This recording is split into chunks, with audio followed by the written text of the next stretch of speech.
Philadelphia is finally waking up to its quarterback problem, and I'm here to talk all about it. Hello and welcome to Smedley on Sports. I am Mitchell Smedley, and I have been trying to tell people for quite some time that Jalen Hurts is a liability. He was not one of the premier reasons they won the Super Bowl last year, and Philadelphia is finally waking up to that fact. So let's break it down and what it could mean going forward. Because I believe Jalen, we're looking at the beginning of the end here for this current regime of Jalen and Sirianni and Patullo and everything like that. So let's break it down. There's a few moving parts to this, namely those three guys I just mentioned.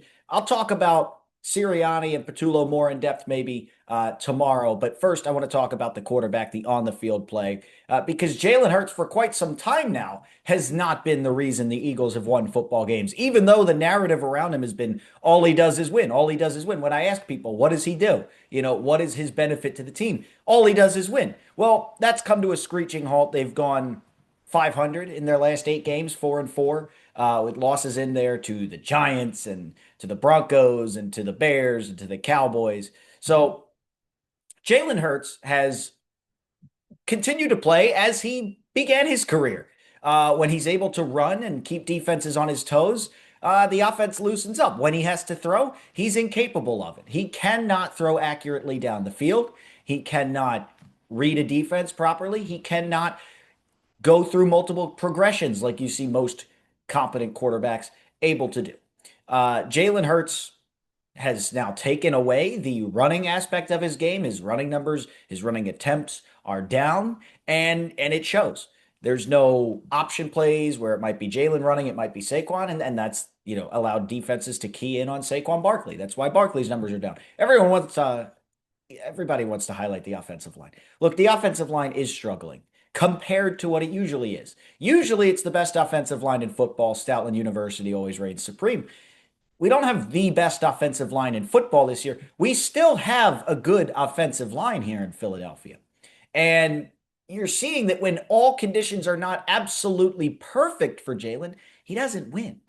He definitely doesn't win convincingly. The Eagles have had one convincing win this entire season. It was the second Giants game. That's it. A two-win football team without just about all its star players, you beat in convincing fashion. Nobody else to this point. But you can take it outside of this year. I've never really been all that convinced about Jalen Hurts. The only time I admitted I may have been wrong about him, saying the Eagles would never win, I had phrased it with him, which is my thesis I'll be getting to here in a minute. The only time I wavered was after the Super Bowl. I mean, I had to. We just won the Super Bowl. But whether it's been on radio shows or on podcasts, I've been trying to tell people Jalen Hurts is not very good at playing quarterback. You look at the collapse in 23, that speaks for itself. Oh, those losses, the unconvincing wins ahead of it, a lot like this season. 2022, again, offensive line was perfect, had a good run game that year. Obviously, playing with two of the best receivers in football. I mean, my God, Devontae Smith doesn't get enough credit for being maybe a top 10, top 7 receiver in football. If he had a competent quarterback, Devontae Smith would be the talk of the league. Are you seeing this guy diving backwards, defying gravity to make some of these circus catches? And then eventually the ball's thrown 10 yards behind him where he can't even do anything about it in the Chicago game. And you see the frustration boiling over. I don't think A.J. Brown is the only offensive player, the only skill position player that is frustrated with the quarterback when we're getting these results. I think Devontae Smith is probably part of that. And I think there's others too. The tight end screens to Dallas Goedert worked the entire first half of the season. Where are they now? Why is Dallas Goedert vanishing from the offense? I don't understand. I'll tell you why, because AJ complained and now has Jalen looking his way, and Jalen can't look at two receivers per play. He can't do it. He can't progress the field. He can't buy time in a pocket, keep his eyes downfield, and look somewhere off his first read. It's impossible for him. So there's that. 2023 is the easy pickings of other times Jalen hasn't played very well. I wasn't impressed with him on the run last year. I really, really was not. There were questions.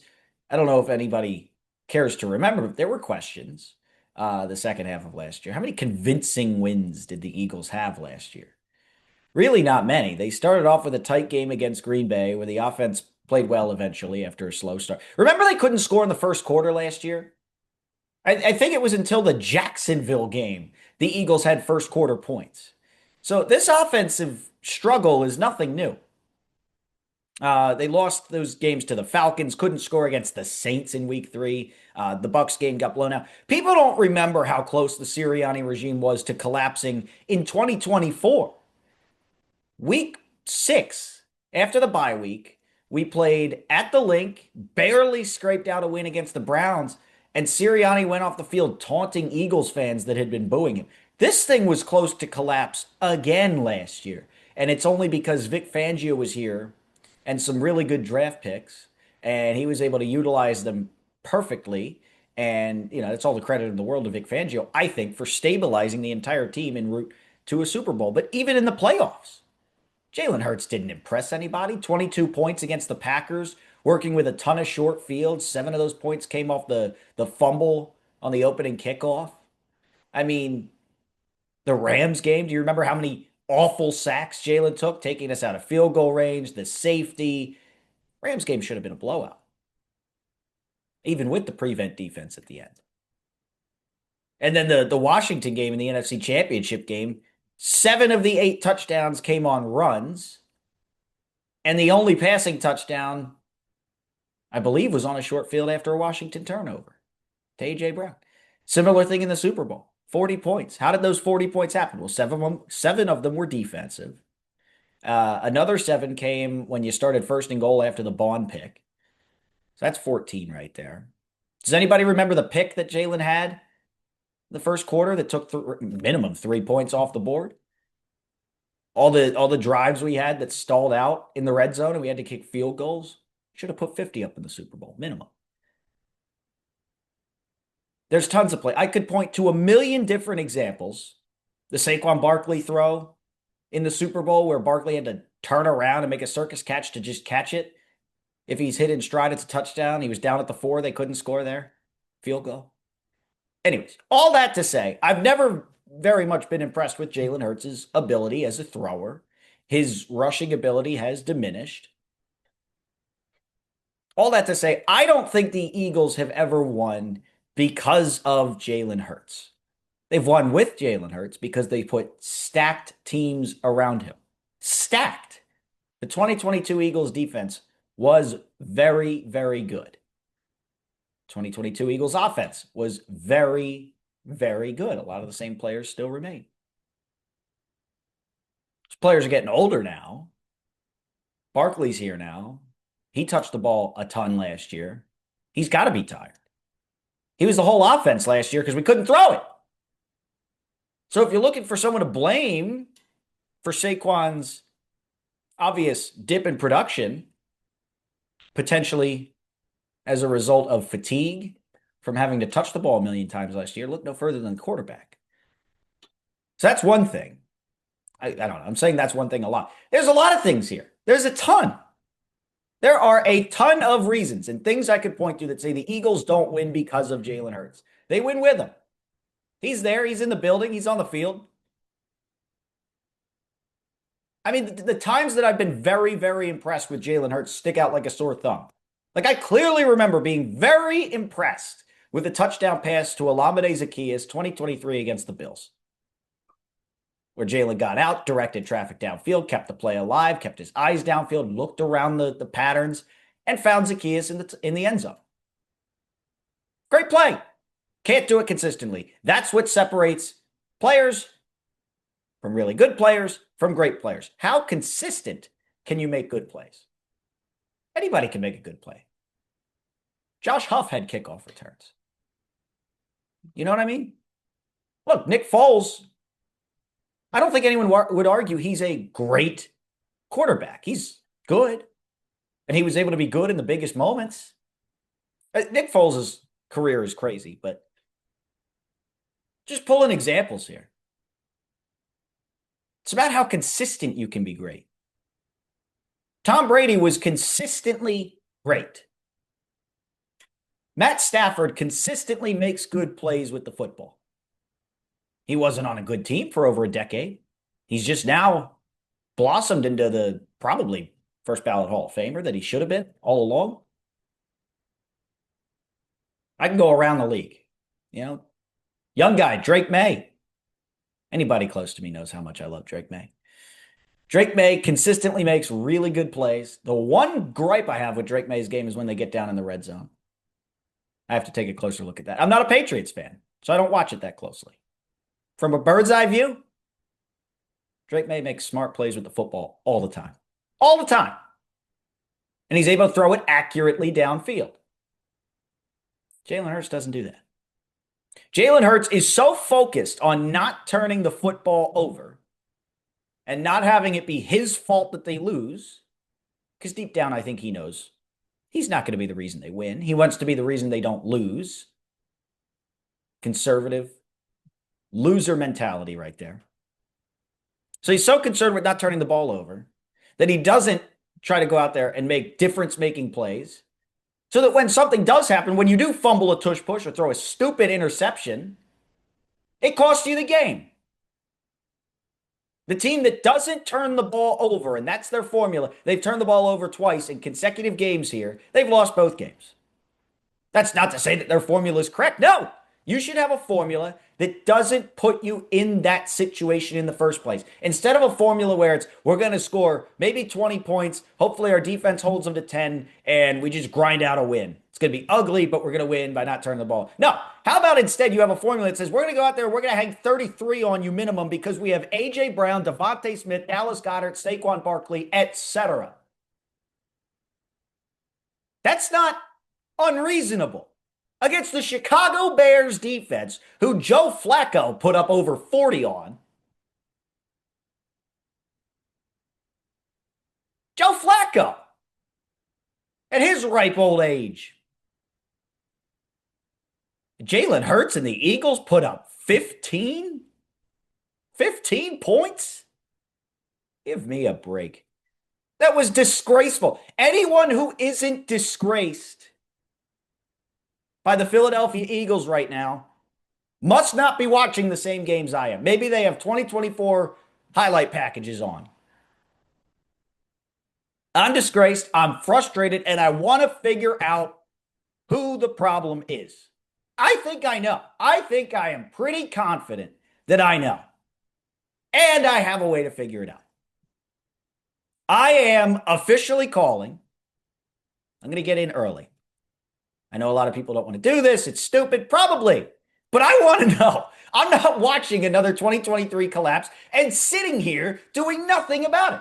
So, I'm going to jump on the train early and see where it takes me. But I am officially calling for the, you can call it temporary, the benching for some amount of time of Jalen Hurts, because I believe Tanner McKee is a great thrower of the football, a great facilitator of an offense like the Eagles have. And I believe that if Tanner McKee were at the helm, the Eagles offense would function better. I'm trying to figure out whose head I should be calling for. And if Tanner McKee goes out there and the offense looks great, you better believe I'm going to claim victory on my theory being correct. I'm not going to feel happy because it means I'm paying a bum $50 million a year. Believe me, I want the Eagles to succeed. I want Jalen Hurts to succeed. When I get into these conversations all the time, people are like, oh, you just hate him. I go, I don't hate him for the sake of hating him. I hate him because he's losing games for my football team, a football team I'm very passionate about. I want to see them win every single game, every game. And I feel like he stands in the way of that.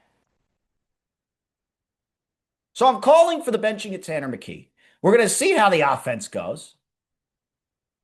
And if the offense still sucks, looks even worse, then we're going to have the coaching discussion. I'll talk about the coaches on tomorrow's episode. Stay tuned.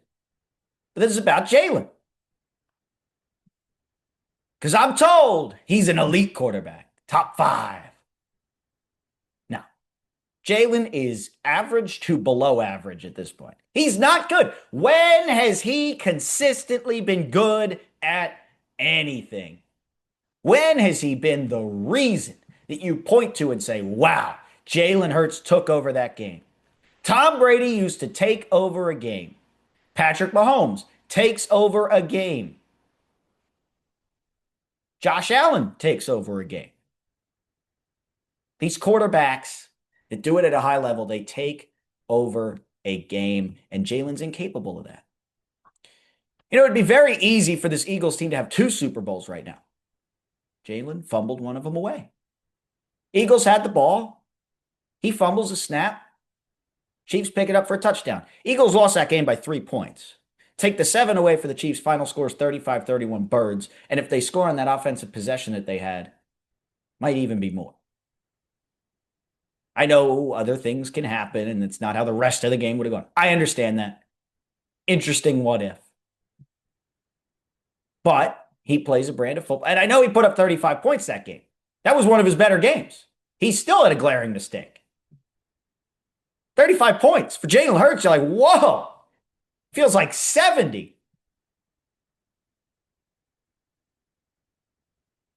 I got to be jumping for joy now if they get over 20, which they managed to do in just over a quarter against Dallas, and they didn't score the rest of the game. 3 and out, 3 and out, 3 and out, first down, 3 and out. Is it any wonder the defense is now not averaging, 10 points a game? They're giving up 20, which, by the way, you should still win those games. They're on the field the whole game. Defense is playing incredibly for what they're being asked to do. We'll talk about them. A couple underperformers, a couple days here. But for now, I'm just reveling in the awakening going on in Philly sports. Because I've been on an island with this Jalen thing for years. Hated when we drafted him, especially because it came on the heels of the Jalen Reagor pick. Didn't ever see the talent that people talked about. I saw a running back at times. He doesn't do that anymore. And now the arm is fully exposed. The lack of arm talent for Jalen Hurts is on full-fledged display. I don't love it. I'm not going to go there. Not happy about it. But I like that people are finally saying the thing you weren't allowed to say. I want to see Tanner. I want to see it. I want to know what it looks like. Because so far it's been pretty good whenever he's on the field. Anybody remember last year? One of the biggest blowouts of the season was when Kenny Pickett and Tanner McKee hung like 40 on the Cowboys. Anybody remember that? Offense looked fluid. Everybody was catching footballs out there. I want to see it. I want to know what it looks like. But for now, I will accept some of these people that are coming to me and telling me I was right. It's not about being right. It's about winning football games. And maybe if this pattern continues, people will trust people like me. We're not perpetual haters. We like a lot of things about the football team. But when we watch every game and we say, hey, here's the one thing that's consistently holding the team back, but people just can't find it in themselves. I don't know what it was about Jalen. I don't know. I should have some sympathy. Truthfully, I should have some sympathy because I was a very, very similar way about Carson Wentz. Carson Wentz was the first Eagles quarterback I really fell in love with. 2017 Carson lives in my head rent-free, but at some point it just wasn't working. I'll tell you the point. It was 2018. It was the second he came back, week 3 against the Colts. Just was never the same. People have to realize that Jalen's never going to be what they want him to be. He's not still developing anymore. This is his ceiling. It is only downhill from here. It's a hard realization to come to, but it's one that more and more people throughout the greater Philadelphia area are coming to realize each and every day. And I am here. I offer resources for support. If you or a loved one has been a victim of Jalen Hurts' terrible play at quarterback, Compensation is not available, although community is. Right here at Smedley on Sports. Grateful to have all of you along. Thank you so much for tuning in. Tomorrow, oh boy, tomorrow is Nick Sirianni. That'll be a fun one. So just wanted to come on here and get a little Jalen rant off my chest because it's been brewing and brewing and brewing, and I can't keep quiet anymore. I will not be silenced any longer.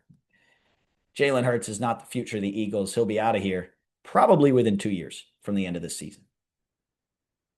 It's a team that's not afraid to move on quickly. Moved on from Doug, moved on from Carson. That was after our first Super Bowl. Now that we got two of them, you think we won't try and fix this thing quicker? It's the beginning of the end. And I'm grateful for that. Big game against the Chargers. Still got a big chunk of season left. Try and turn this thing around. Prove me wrong. I want to be wrong, Jalen. I want to be wrong. I do. So that's what it is. Thanks for tuning in to Smedley on Sports. Talk to you tomorrow. Go Birds.